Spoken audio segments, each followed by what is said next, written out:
I'm delighted to welcome back today a guest that we had, believe it or not, more than 2 years ago. And he's the managing director of Kompass Media. He's worked internationally and now he helps people navigate the digital landscape.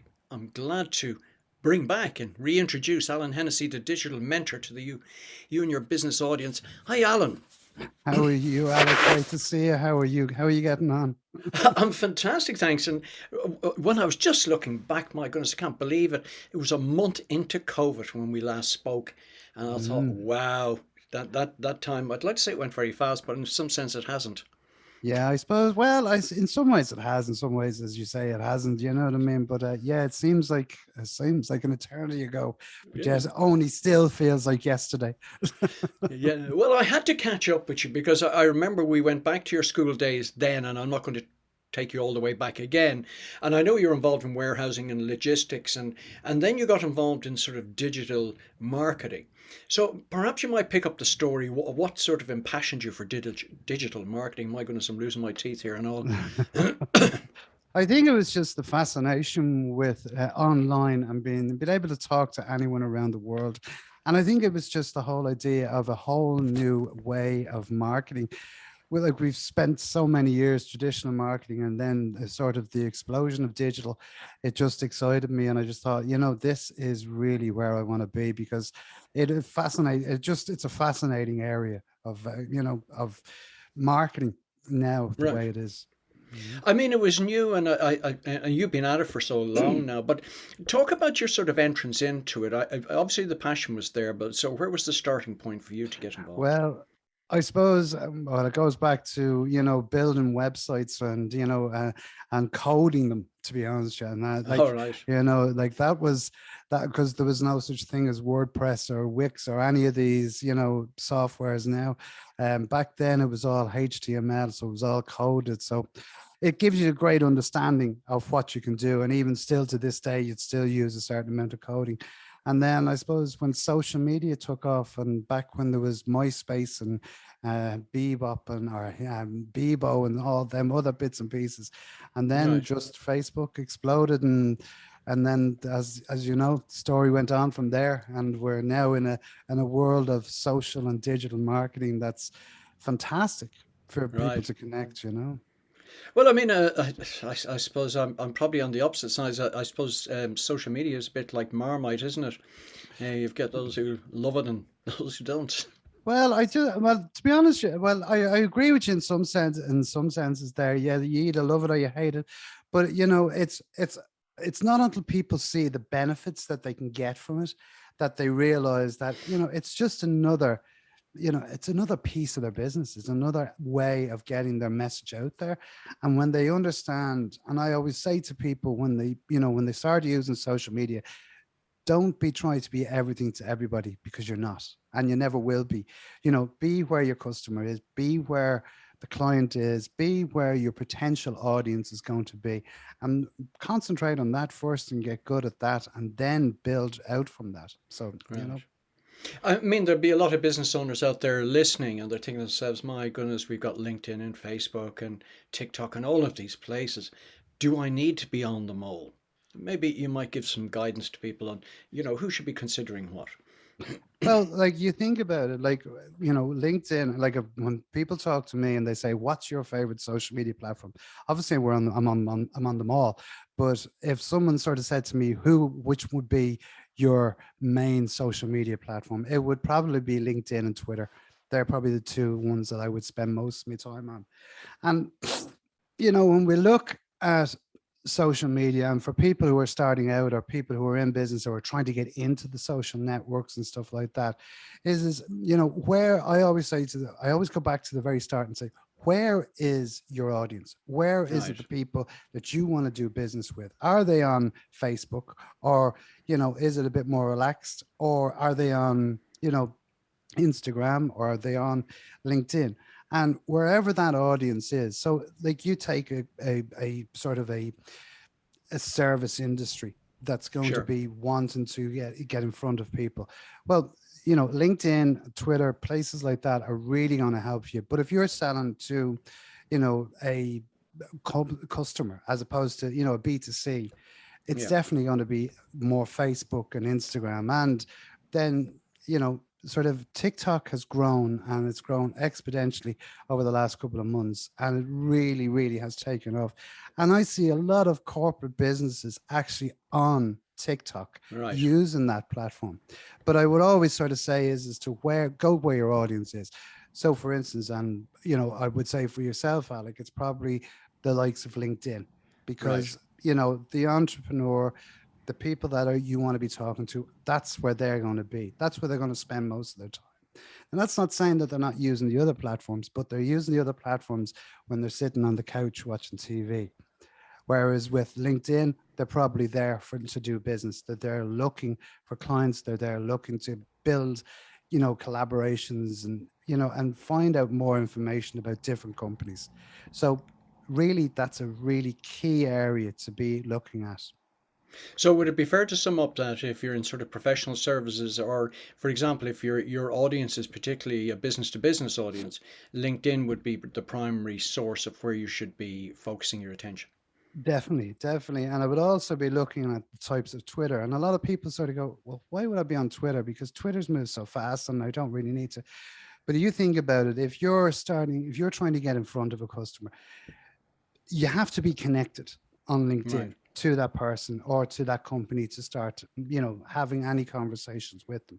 But if you're using Twitter, you're opening the door. So following them on Twitter, if they're on Twitter, and then mention them and tagging them in any posts or commenting on any of their content, opens up the door. They start to get to know you. And once they Right. start to get to know you, then you can start to build that relationship. And then all of a sudden, when they connect with you on Twitter, you can bring that conversation over onto LinkedIn and and have a more deep and meaningful conversation by connecting with them, because they already know you from Twitter.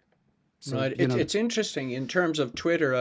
I've heard it said that Twitter's become sort of one of these sort of ranting areas that people, if they have something that just irks them, they want to get it out there, and also it's also sort of social as well. So I'm kind of wondering how business fits into that. well, see, this is sort of a big stigma around Twitter is people say that, and that's the first thing that people will say to me. But it's like everything. It's there's a certain amount of ranting and raving as well on LinkedIn, but it's about once you start connecting with your audience or connecting with the people that you want to talk to, what's going to happen is your feed is going to start to become a lot more fuller of all Hmm. of them type that pieces of that type of content.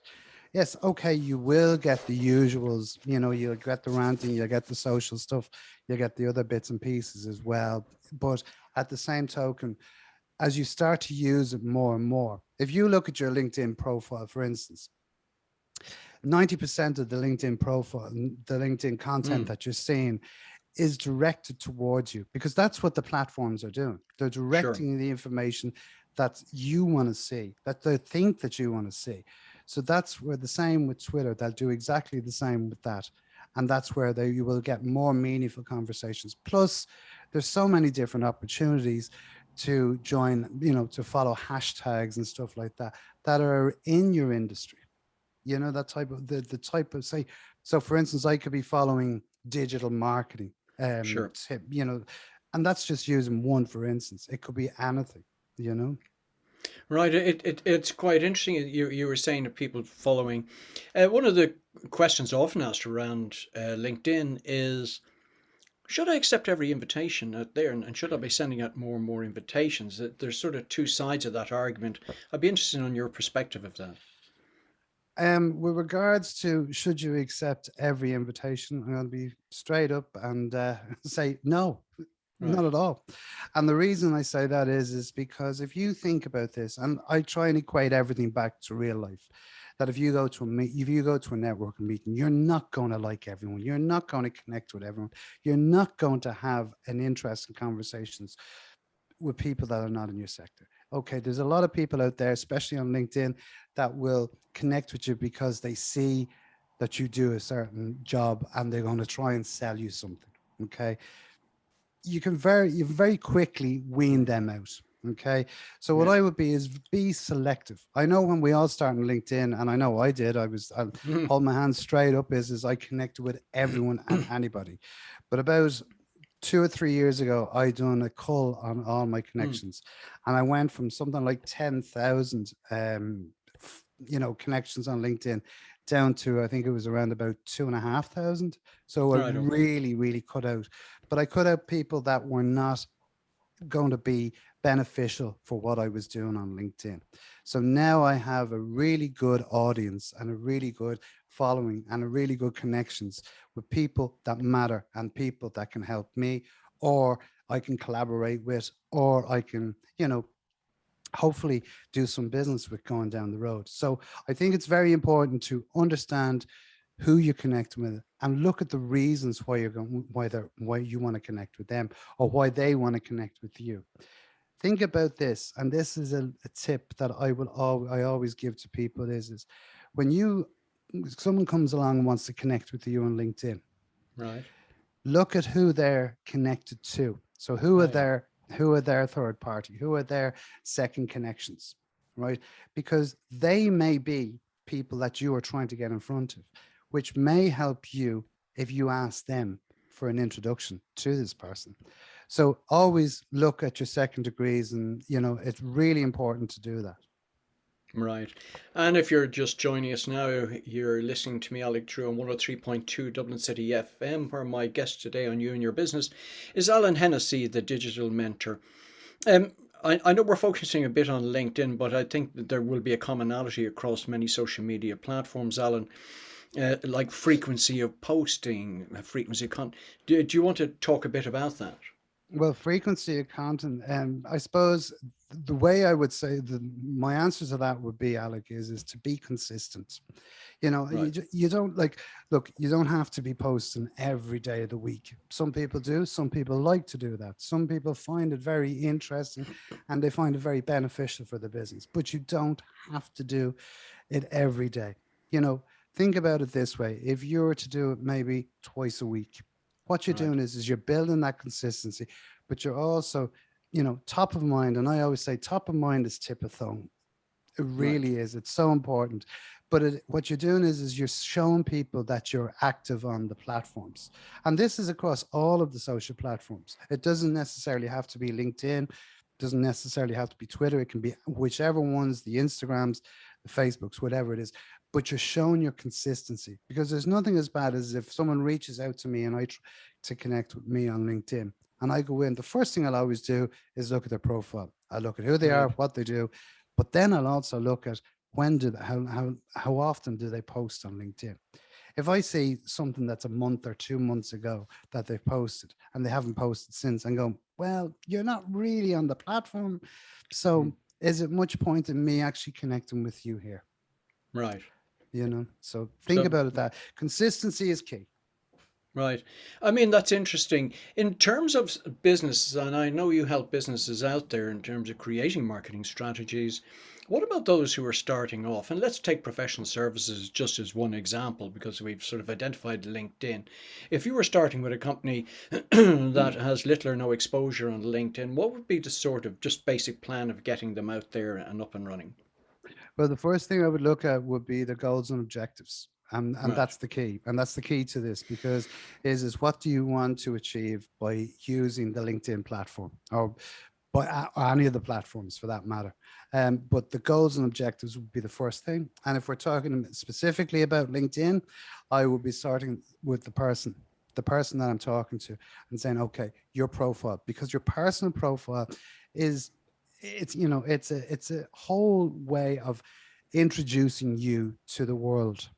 And so it needs to be right, and it needs to say what you need to get out there.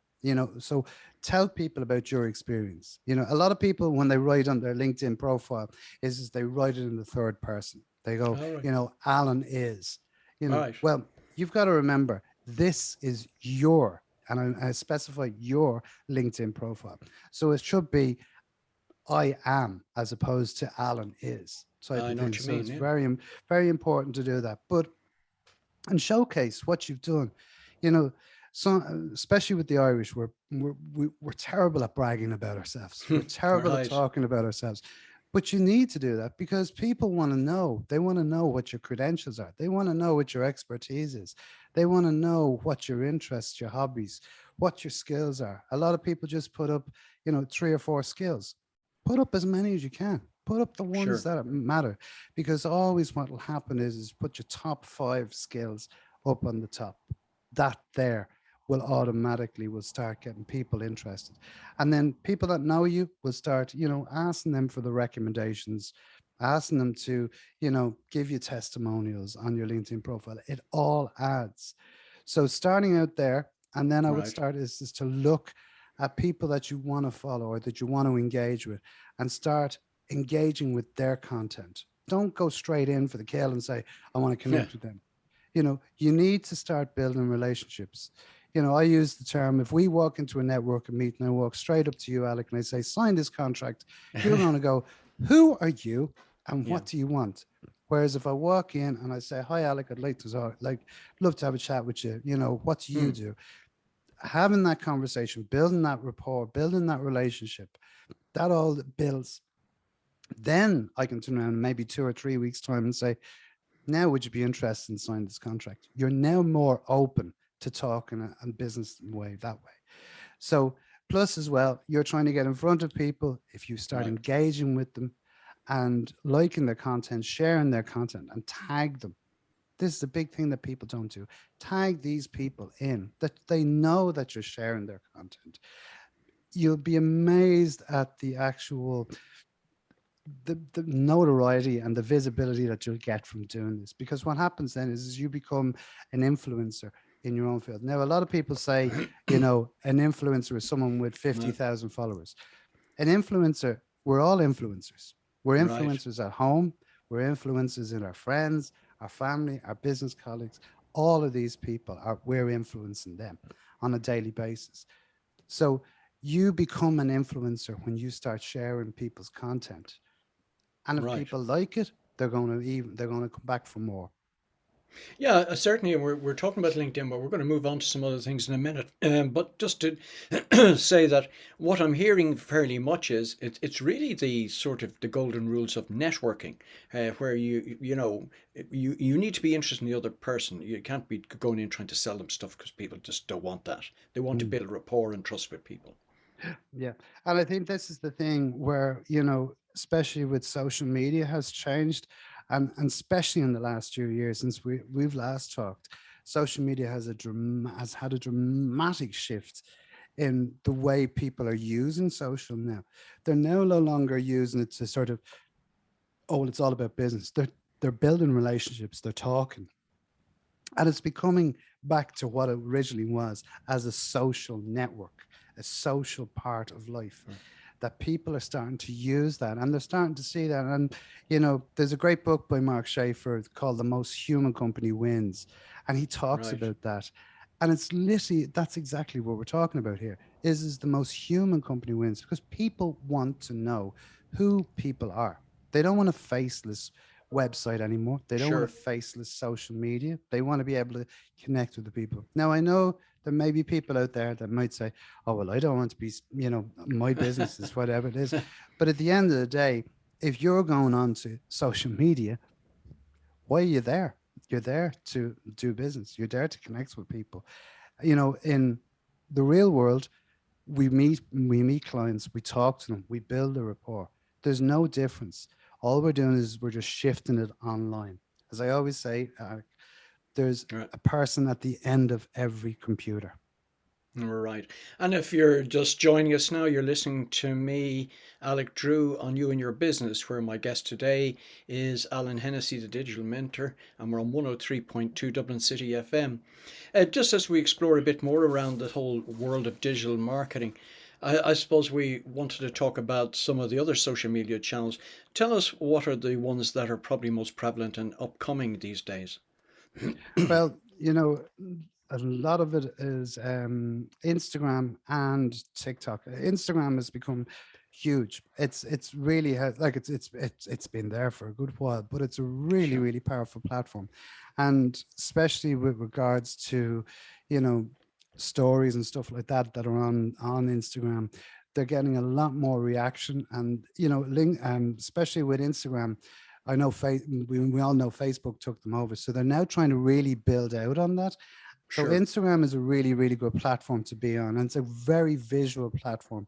So it's really has a huge amount of opportunities. And I suppose the one that's everyone's talking about is TikTok. Right. It is fantastic. You will say, I will say to you, you can get yourself lost in it for a couple of hours by just scrolling through. But I've seen, like, there's a solicitor on now in Dublin, and he's over 10 million followers. And Well, simply all he does is every day he asks people to ask him a question, and he'll explain it in a quick, very simple, very succinct way of answering it. And he will give that answer. And he's now amassed thousands of videos. And he literally has gotten so much from it. And he's a really interesting guy. I can't remember his name offhand, but do check him out. But he's really, really good. And he's actually even started to use his own catchphrase and all that as well. So, he utilized, you'd never think a solicitor or a person who works in that type of industry would be using TikTok. But I yet thought. there's a huge opportunity there that he started to use, and he seen it and he went for it. So, in essence, what he's done is he's built a personal brand through Mm, social media, and gained a lot of followers. I suppose the challenge for a lot of business people out there is that there seems to be a crossover often between the furry little cat and people thinking, "Oh, that's very cute," and then business messages, and you're kind of getting swamped with both. mm. Well, yeah, well, you have that, and you will always have that. But it's not about what everyone else is doing. It's about Mm, what you're doing. It's about what works for you. What is it that makes you stand out? What is your USP? It's very important. It's very, very important to understand, okay, well, what do I bring to the table? And what makes me different from the next person? Look, there's right, so many digital marketers out there at the moment. I've always based my brand on being personal. I've always right, based my training, whatever I do with clients, it's always been personal. You get me. And that shines true. And people see that. And that's one of the key important areas is you've got to look and you've got to say to yourself before you touch any of the social media platforms, is to actually go and look and say, okay, well, what do I do? What can I bring? And the ultimate question is what problem can I solve here? Is there a right. problem that I can solve? If you can solve that problem, you're halfway there. Right. Just before we move into the last part of the show, Alan, where can people contact you? I would gather social media might be a good starting point. Well, you'll always find me on LinkedIn. Reach out and connect with me, Alan Hennessy on LinkedIn. I'm always happy to chat. Hmm. And if you want to have a more in depth chat, get in contact with me. The website's compassmedia.ie. We're currently building the new digital mentor website, so that should be live in a couple of weeks. But yeah, if you just Google Alan Hennessy, you'll find me. Yeah, Simple as and that. it's Compass with a K. Compass with a K, With a K, exactly. Compass Media. That's. I suppose as we go into about the last 3 minutes of the show, what's the future for social media? What's the future for Alan Hennessy, and how that links together going forward?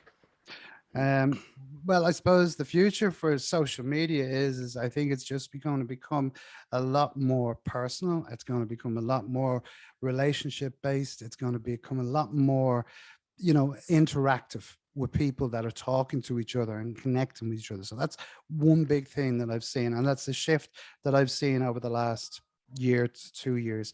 Really has changed with myself. Well, I'm currently in the process of editing my first book, so that should be Oh, out now in the next couple of months anyway. And we're building the website, and then I've also I've developed a number of new digital mentorship programs as well. So it's training, it's everything to do with digital marketing. So and it's just I'm looking forward to it, and I'm excited all about it as well. so I mean, most of this you can actually do from your office there, which is a fantastic way of doing business. And I suppose that's been one of the big transformations that has really come out of COVID for so many people. Mm, Uh, yeah. Tell me how that's.